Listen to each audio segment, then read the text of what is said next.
Welcome to Construction Genius, and today it's all about selling. Selling is a tremendously hard thing to do in construction. It's a complex sale. It involves many moving parts, and in order to succeed, you have to have a tremendous long-term commitment to the industry, as well as deep technical knowledge and understanding of people, and a tremendous work ethic.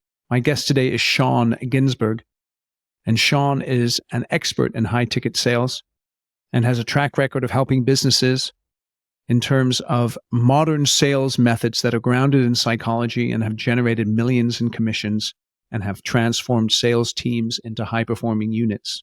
Now, Sean doesn't have a construction background, but that's completely okay because the psychology of selling translates across all industries. And what I do during this conversation is I take what he is talking about and make sure that I'm applying it specifically into construction.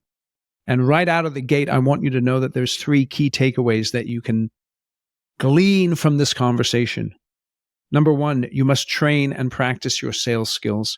Number two, you have to work diligently to fill your pipeline. And then finally, number three, you must follow up with the people that you're selling projects to.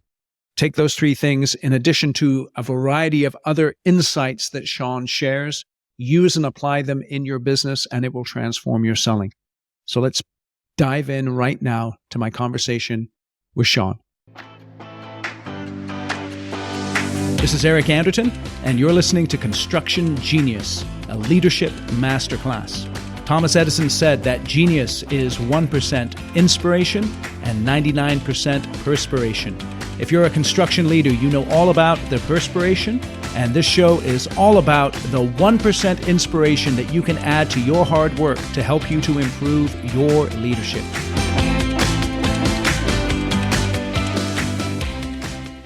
Sean, welcome to Construction Genius. Thanks for having me, man. Good to be here.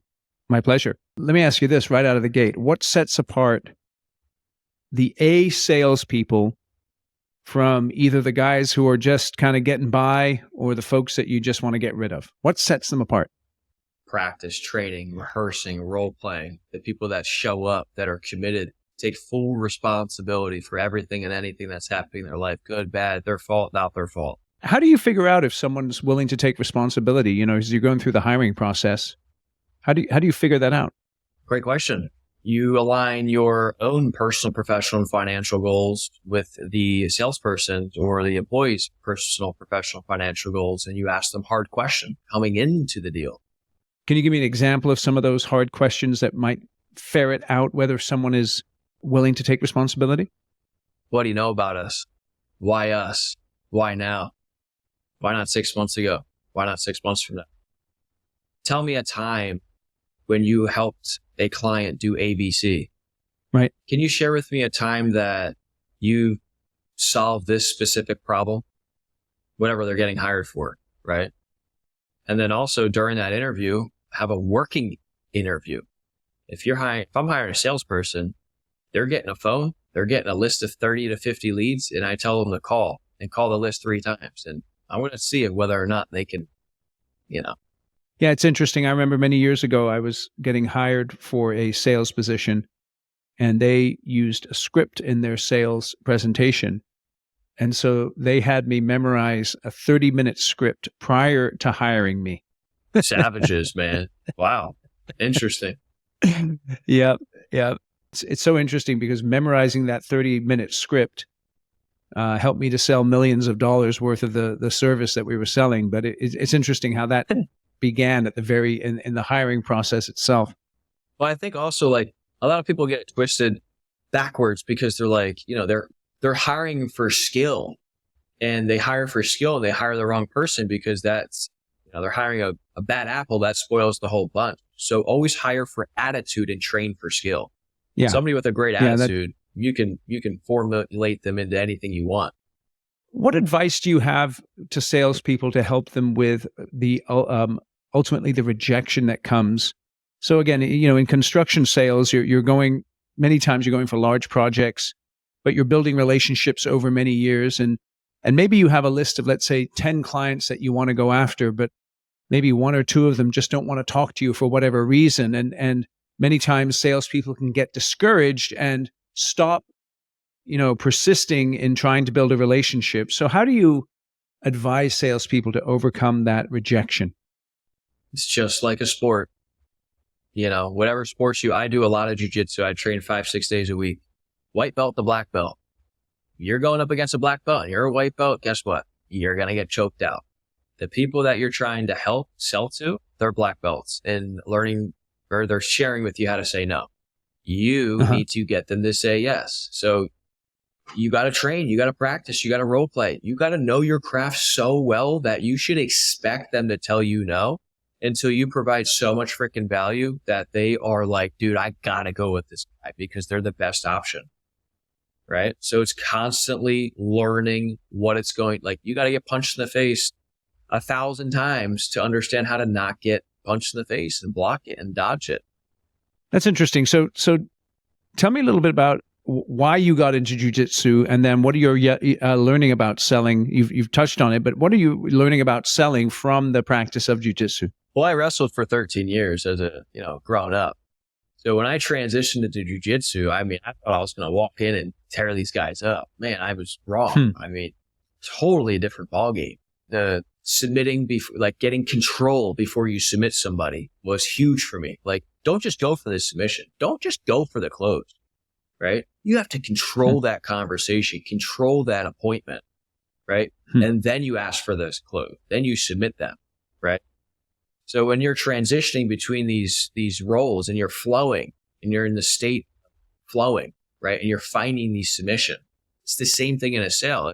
If they're giving you enough information and you're qualifying them and they're giving you everything that you need, well, then test that body part. See if you can turn that arm a certain way so you can get them to tap.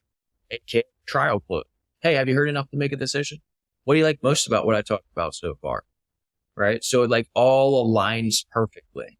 But it takes so many times getting choked out, arm barred, triangled, and rear naked choke to understand how to go about, those positions and how to kind of maneuver through them without getting choked out and submitted. So there's a couple of interesting things there that I want to explore. One is that so obviously wrestling and jiu-jitsu are both combat sports. And I'm assuming that since you wrestled for 13 years, you were a pretty decent wrestler. You probably didn't have to overcome physical courage issues because you've already learned how to do that in wrestling. But you had to sort of become a child almost and have that beginner's mindset as you shifted into jiu-jitsu. So let me ask you this.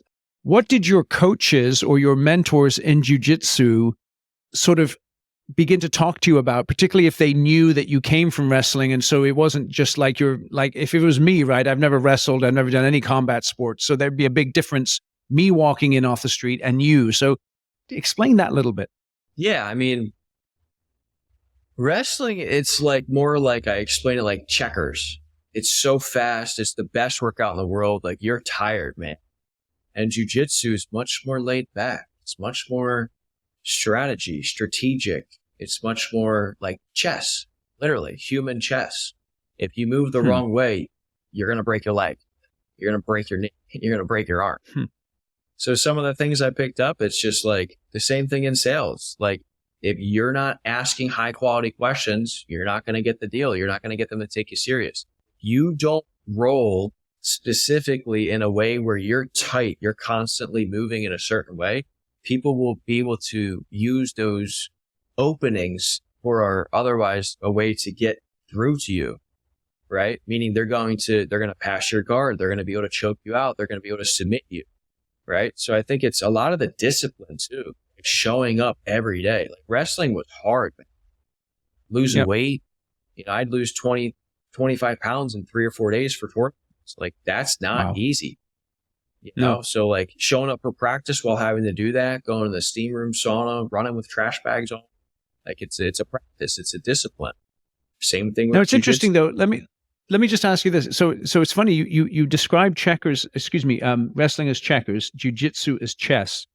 And that immediately popped into my mind that selling a construction project is way more like chess than it is, let's say, selling a simple product, and both of them require skill and both of them require a certain mindset. But, when you're selling a car, let's say, that's probably more like checkers. But if you're selling a construction project where someone's going to commit to, tens of millions of dollars and a long period of time, that's way more like chess. 1,000%. Your follow-up strategy is going to be way different. It's like trying to sell. It's a whole nother ballgame. Like, you have to follow up, have to be a person of interest. You have to be a person of authority. You have to have the credibility, the conviction, the certainty when you speak. This isn't like you're selling a car, you're never going to see them again. You should be wanting to stay in their life for the next 10, 20, 30 years. For sure. Yeah, that's interesting. I think that's one of the keys to success in construction sales, particularly. I know when I don't sell construction projects, but I'm in the industry. And so when I started my business, I immediately began with a 20-year commitment to the industry. And if you're going to be successful in construction, it's all about playing long-term games with long-term people and making those kinds of commitments. I'm interested, though, about the jiu-jitsu analogy when it comes to questions, because it's almost as if when you're rolling with someone, you're asking them questions as you're in the middle of the roll. And they're then responding to those questions, which then lead to other questions, all towards the end of you being able to win the contest, so to speak. Correct. It's like almost as if poker. You're calling their bluff, because I may give up a certain position on purpose to bait them into some place I want them to be. So as a salesperson, I'm asking them specific, highly targeted questions to bait them into telling me the answer, to then use that answer for a reason for them to work with me. Right. Same exact thing. Right. Yep. Your company's success is a direct reflection of the quality of your leadership and the leadership of the people who you have in charge of your various divisions in your organization. If you're at all dissatisfied with the quality of your leadership and those who you have in leadership positions, take my course, The Shift. The Shift will enable you to move from being a builder of projects to a builder of teams of people. And the more effective you are at building the teams of people in your organization, the more profitable your company will be. Go out to theshift.constructiongenius.com to learn all about the course. It's an online course where you can take it at your own pace. If you sign up 5 or more people for the course, let me know, and I will come in and do a free debrief after you guys have completed the course. The course is 100% money back guaranteed. It is all killer, no filler, and it will change the way that you lead. So go to theshift.constructiongenius.com. Check that out. And now back to my interview with Sean. So it's interesting, right? Because in jiu-jitsu, where the analogy breaks down in jiu-jitsu, I'm looking to defeat someone, which is fine because we're both agreeing that as we're coming into this bout, one's going to win and one's going to lose. When it comes to sales, and particularly construction sales, because again, you're building relationships with people and you're not just, giving them a widget and, all that kind of stuff. You're not necessarily looking to defeat them. What you're looking to do is to convince them, to assure them, to persuade them. So how does one go about doing that in an effective way, particularly when a sale is complex and high dollar like construction? So I use a core jiu-jitsu principle, and I apply this to high ticket sales and business, right? It would be like, number one, it's position before submission. Like you got to control the frame, before closing the sale. So if you don't control the negotiation, you'll get submitted, right? And what you negotiate is what you're worth, right? So that's why you see everybody going down in price and I want the least bidder, right? So you learn how to dominate conversations before going for the close. And then number two, like in jiu-jitsu, energy conservation and leverage. Work less, that translates to work less, close more.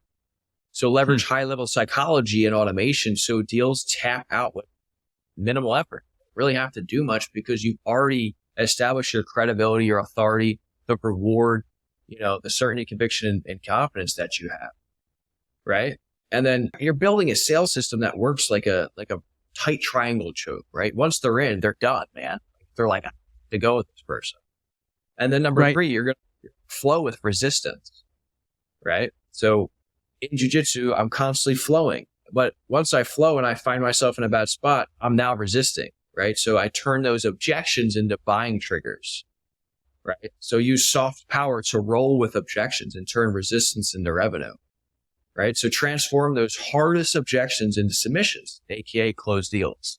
Okay, so let's talk about that then a little bit. When you started talking about work less, close more, I immediately began to think about how many people in business development, they waste their time either speaking to completely the wrong person or, and when I say that, a lot of business development people spend time talking to other business development people in their field who are never going to buy anything from them, right?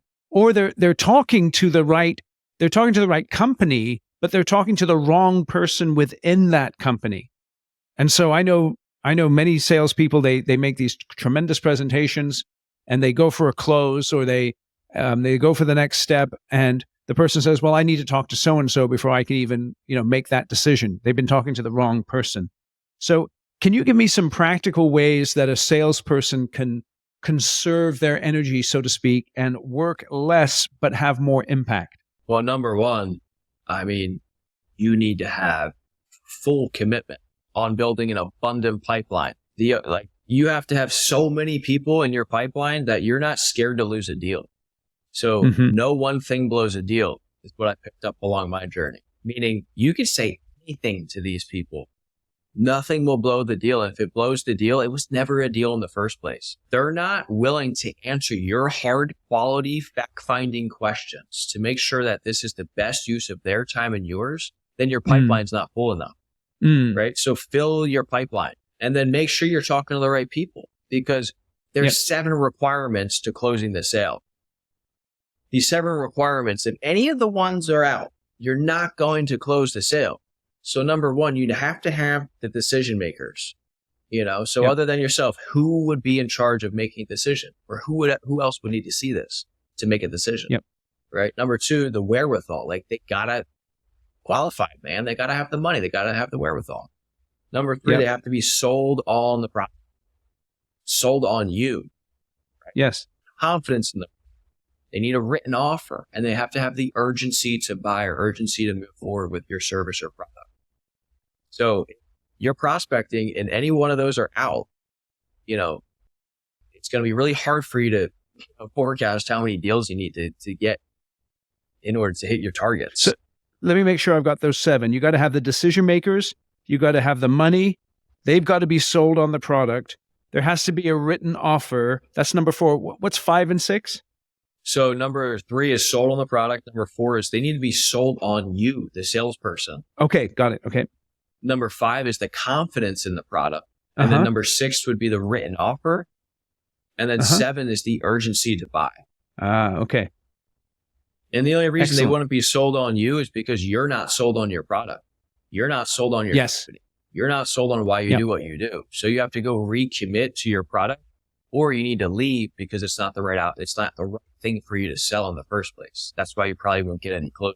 Yeah. So let me just shout out to the construction folks listening. Some of your best salespeople are going to come from the field and they're going to come from project management because they understand the work really well. And if they've worked with your company for a period of time, they're committed to your organization. So they're going to be advocates for your company. Now, if you bring in someone from the outside as just a business development rep to generate leads, one of the best things that you can do is actually pair them up with a project manager and even a superintendent and a foreman and have them do job walks so they get a real sense of what it is that they're actually selling. Get them a pair of boots and a hard hat and bring them out to the job site so they can see how things flow. And that even if they just have a little bit of an appreciation, it can help them with their conviction and their confidence when they're going out and developing business for you. I have another question though, and that's flowing with resistance. It's a great analogy, right? So you come across resistance, and many times in sales, when I come across resistance, I either I interpret that as rejection or a lack of interest, when in fact resistance can be an indication of interest, because if there wasn't that resistance, if they weren't interested, they wouldn't even give you the resistance. So when I come across an objection, how can I frame that in my thinking so that I'm confident and I'm willing to go through the pain of overcoming that objection? Well, most objections are complaints, and they should be reasons to close. They should never be reasons to stop a sale from happening. Most people think clients stop sales from happening, but salespeople stop sales from happening. So, when people Tell give me me what you mean by that. objections, so salespeople would handle any objection that I'm not handling no objection until I validate that it's a real objection. So the secret to handling objections, there's never more than one objection ever. So if they give you the price, the time, the money, they give you a stall, there's never more than one. So there's one thing, and you got to get, as a professional, you have to get down to the one thing that's stopping them from moving forward. Right? Why do you say there's never more than one? Because there's not. If you get down to the one thing, it's never 5, 6 things. It's not. That's why most people pull out their objection handling sword and they're handling all these objections. No. Right. If you go through the rules of handling objections, right? If you isolate those objections and you ask them harder questions about what they're saying to you, then you'll understand what's the real reason they're not moving forward. So there's 4 categories of objection. You have the product, the time, the money, or a stall. Or you have the 5th one, which is the unspoken, which is the most dangerous because they're not telling you why they're not moving. So you get if you say it's the timing, man, we can't get this project done right now. It's just I totally understand. Is there anything else that would hold you back to start it? No, that's it, man. Okay, but come on, man, there's got to be something else. No, it's really just the timing. Okay, if I snapped my fingers, it wasn't about the time. Like, is this the right thing for you to do? Well, no, it's not. Now I know it's not the right product. If it is, then you have to figure out why the timing doesn't make sense and how you can work on it. If it's like, it's the timing. Well, look, man, it's the money. It's the I got to talk to my other business partners. I just don't know what to do right now. Yeah. I totally understand. Like, what's the one thing that if we solve for you right now and snapped our fingers, you would get started with us? Well, it's probably the money, man. It's too much money. So if I solve the money, like the money didn't exist, you would do this, man. Okay, good. Well, what do you mean when you say it's too much money? Right now, I got the thing. Now I can handle it. Yep. All right. Hope you're enjoying my conversation with Sean. Quick break to talk about my book, Construction Genius. And this book is cool because chapters 11 and chapters 12 are about sales and marketing, specifically for construction. So as you're listening to my interview with Sean today, I know there's some key insights that you're gleaning about sales. And for even more insights that will impact your selling in construction, you've got to buy my book and read those 2 chapters.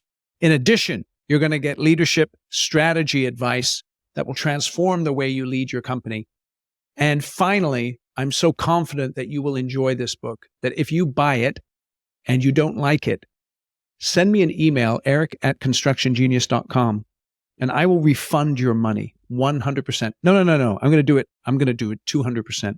See, the book is $19.99 on Amazon for the paperback. If you don't like it, let me know. I'll Venmo you $40. With $40, what can you do? You can get a latte. You can go out to lunch. Dude, you can do a lot with $40. But you're not going to need to get a refund because my book is all killer, no filler. But if you do, you can always get one. All right, back to my conversation with Sean. As you're saying this, one of the things that bad salespeople do when they hear an objection is they speed up. Whereas what I'm hearing from you is when you hear an objection, you need to slow down. Yeah, slow down and listen to them. Like, those salespeople don't listen. You have to sit and listen to them and acknowledge their objections or their concerns, and you need to help them. An objection is a question in the mind of the consumer, and they're really wanting to work with you. But most people see it as a way for them to stop the sale from happening. No, you're going to stop the sale from happening because you're not trained and you don't know how to handle it. If you know how to handle it and learn how to solve the problem they're going through, it'll help you sell more product and services. Right. And here's the secret. The way that you have to handle objections is by asking hard questions and listening very carefully. Correct. And then you're using the information for them to make the decision. You don't make the decision. We're not selling anything. Selling's not telling. Selling's asking great questions. Right. Yeah. So if you ask them the questions that lead them to the answers that ultimately will help them make the most wisest decision, that's how you're going to get them to sign up.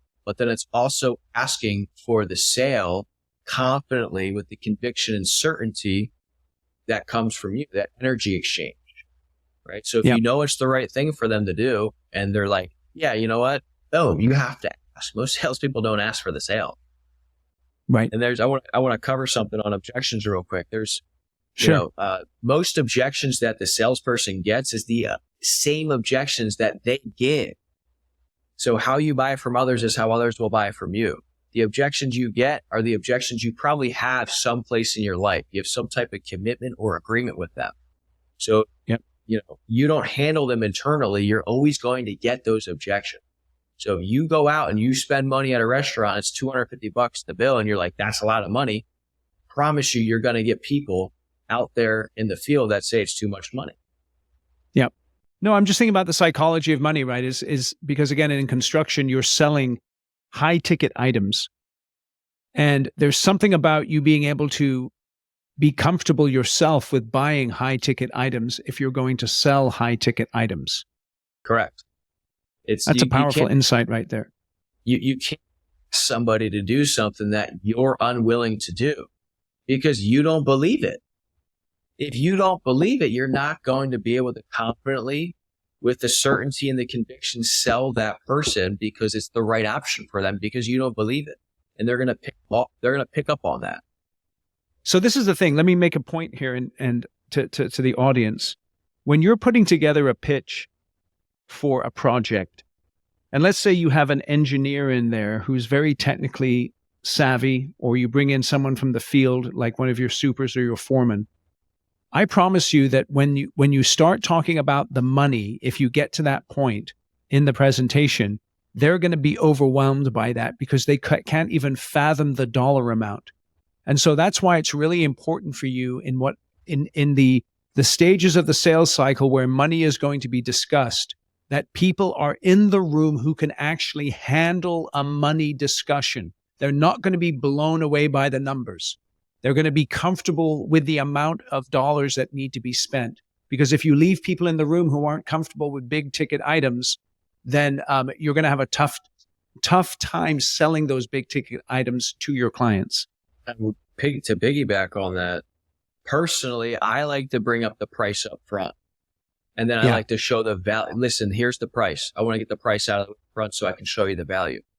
Because why spend 45 minutes to an hour demonstrating to them what you're going to do and then give them the price and they say no? I'd rather handle all of that up front to either find out that this is not a deal or B, go prospect for a better quality appointment. So I'm going to say, hey, this is the price. And then I'm going to show the value why it's that much and justify the value by demonstrating why it's that much. Yeah, it's interesting. Okay. So as we're wrapping up here, Sean, a tremendous amount of insight. Give me 2 to 3 things that a high ticket salesperson needs to focus on every single day if they're going to be successful and build a long-term career. Number 1, train, practice, role play, rehearse, record yourself. Number 2, fill your pipeline. If you are not lead generating every single day from a certain time to a certain time, you are dead. You are drowning in the ocean. And number 3, follow up. Fortunes in the follow up. 2% of your sales take place on the first contact, and 80% of your sales take place between the 5th and the 12th contact. So you have to follow up. Okay. For anyone listening to the podcast right now, if you take those 3 things, train and practice, fill your pipeline, and follow up, if you take those 3 things and diligently apply them for the next year, you will see your sales efforts completely transform. And it has nothing to do with how charismatic you are. If you're just talking to the right people with the right types of projects and the right locations for your business, and you practice those 3 things, you're going to be tremendously successful. Sean, I really appreciate you bringing this tremendous value to the audience here today. Thanks for having me. I appreciate you. Tell us a little bit more about how we can get in touch with you and the things that you do. Yeah, man. So you guys can hit me up on Instagram, Sean.Ginsburg, SEAN.GINSBURG. I mean, this is really all I do is I train individuals, I train teams, I train organizations, whether you're just getting started, whether you're, an entrepreneur that has some revenue or whether you're making 100 million a year. I know what problems that you have in your organization. I know where your salespeople are struggling, and I know the step-by-step formula and sales process that I can implement to make sure that we're tracking metrics and we make sure that your salespeople are 100% fully committed, fully responsible, making the money they want to make and showing up every single day to work, make money and help the ultimate organization help more people. That's awesome. Awesome. So we're going to have links in the show notes to how you can get in touch with Sean. Sean, thank you for sharing your insights with us today. I really, really appreciate it. You're the man. I appreciate you. Thank you for listening to my interview with Sean here today. Hope you enjoyed it. Got some key insights. If there's one thing you take away from it, it's this with your salespeople. Train them, make sure they're working hard to fill up their pipeline, and then make sure they're following up. And you can apply that not only for your business development people, but you can apply it for your project managers, your project executives. Those three things, do them every single day, do them every single week, do them every single month, and you'll be filling your pipeline with the right projects in the right locations with the right clients, and you will build a profitable construction company. So thanks for listening today. Feel free to share this interview with other people that you think would benefit from listening to it. Give us a rating and a review wherever you get your podcasts, and we'll catch you on the next episode. Thank you for listening to this episode of Construction Genius. Hope you found that 1% of inspiration to help you in the next few days. If you like the show, please give us a 5-star review on iTunes, share it with other construction leaders who you think would benefit, and always remember that the show is brought to you by Kick-Ass Meetings. I've been working with construction leaders since 2004, teaching them how to run extremely effective problem-solving meetings that gets their people collaborating, taps into their creativity, and to get yourself a free copy of the Kick-Ass Meeting Report, go to www.ericanderton.com/kickassmeetings. Grab yourself that free report, read it, use it in your business. You'll find it extremely useful. And thanks again for listening.